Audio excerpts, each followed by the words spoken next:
ប្រាំងវស្សាក្តៅភ្លៀងមិនគិតភ្នែកប្រឹងពិនិត្យចំណុចកំណត់ដៃខំសរសេរពុំខ្លាចនឿយហត់គោលដៅប្រាកដឲ្យទាន់វេលាបងអ្នកស្ម័គ្រចិត្តចុះបាញ់ជីដីស្រីស្នំស្រស់ថ្មីដីស្រុកពុំងារគុំជ្រោយនាងនួនយើងបានស្គាល់គ្នាហាក់ណាត់ជីវ៉ាជាគូព្រេងបងហាច់បងកាន់ដៃដីថ្មីជូនអូនស្រស់ស្រីនឹមនួនញញឹមឆ្លើយឆ្លង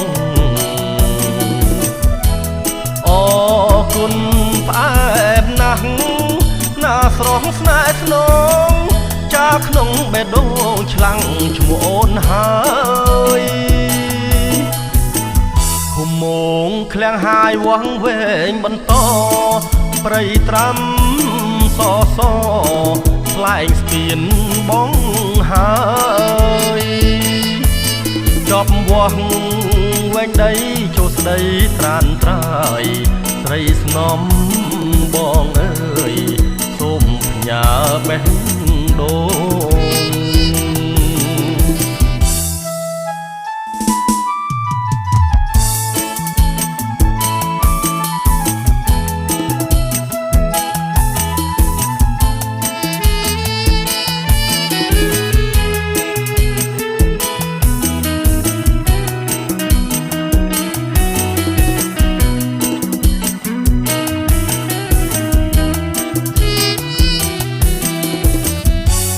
ហាច់បង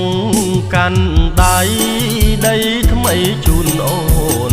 ស្រស់ស្រីនឹមនួនញញឹមឆ្លើយឆ្លងអរគុណផ្អែមណាស់ណាស្រស់ស្នេហ៍ស្នងចាក្នុងបេះដូងឆ្លាំងឈ្មោះអូនហើយឃុំមងឃ្លាំងហាយវាស់វែងបន្តព្រៃត្រាំសសស្លែងស្ពានបងហើយ